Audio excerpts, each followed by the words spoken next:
अस्सलाम वालेकुम। अज की साड़ी जी वीडियो है वो है कि जिन्हों के मकान लैंटर पे ने या जिन्होंने उतों पक्के मकान किए ने वो चाहते हैं। वैसे भी अजकल बारिशों का मौसम है तो मकानों की हिफाजत करनी चाहिए नहीं कि जोड़ा ये मकान भी खराब होंगे ने तो थलों आपू बंदे दलील चौखे सारे आते हैं। तो अज का जोड़ा साढ़े को फार्मूला है ये छत्तां की लीकिंग वाला, छत्तां नूं लीकिंग किंज ढकनी है, किहड़ा कैमिकल लाना है वो भी तुहानूं दसने आ। ते सारे नूं पहले जे कोई तुसीं नीरू शूरू लाए होंदा अपने वालों फुल कोशिश की होंदी है ढकण दी कि साढ़े छत ना लीक शीक होण। ओहदी अच्छी तरह चंगी तरह छत की सफाई करनी, तुसीं सफाई करके ते अगों फिर तुहानूं दसने किहड़ा कैमिकल लाना, किहड़ा तरीकाकार है किंज लाना है।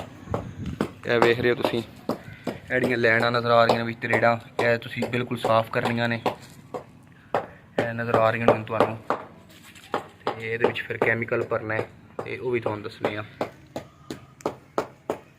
पहले ये सारे छत की चंगी तरह सफाई कर लैनी है। सारे छत की जड़ा थोड़ी नाल दी सफाई हो गई है देसी नाल, जिथों कि लैंदा आ सीमेंट वो ला दिता है। उस तो बाद ये बारी मारनी है ताकि रेत का कोई जरा रह ना जाए उत्ते, बिल्कुल अच्छे तरीके ना सफाई ना बारी मारनी है। झाड़ू है चंगा मार के ते उस तो बाद तेन पानी का छट्टा लाना है। मजीद अगे फिर तुहानूं दसने कि एक तरीकाकार एक फार्मूला लाने का।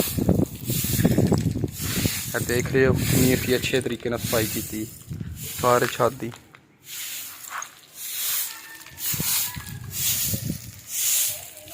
तुसीं गिल्लू भी इस्तेमाल कर लेना अच्छा सार नाल।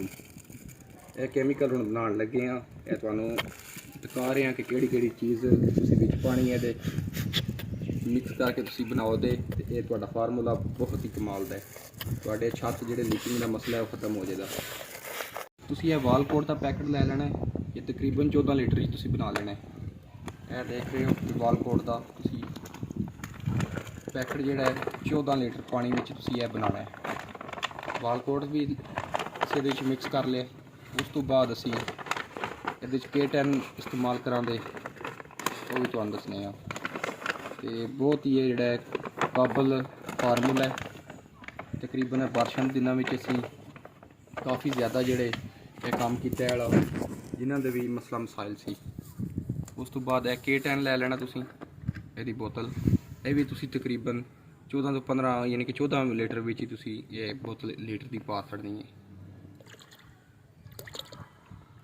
उस तो बाद इन्हूं अच्छी तरह तुसीं मिक्स करना है तो ये तुहाडा फार्मूला जिहड़ा तैयार हो गया। यह हुण मिक्स कर रहे हैं, अच्छे तरीके नाल मिक्स करना है। इनू अच्छे तरीके नाल मिक्स करके तकरीबन तुसीं फिर 5-10 मिनट इनू छड़ देना है। चंगी तरह हल हो जाएगा। उस तो बाद तुसीं इनू लाना शुरू करना है। हत्ता कि अगर ज़्यादा मिकदार में लाया जाए तो तुहाडे छत की गर्मी तपश जिहड़ी हुंदी है वो भी खत्म हो जाती है। उस तो बाद जिहड़ा सेम का मसला हुंदा है वो भी खत्म हो जाता है।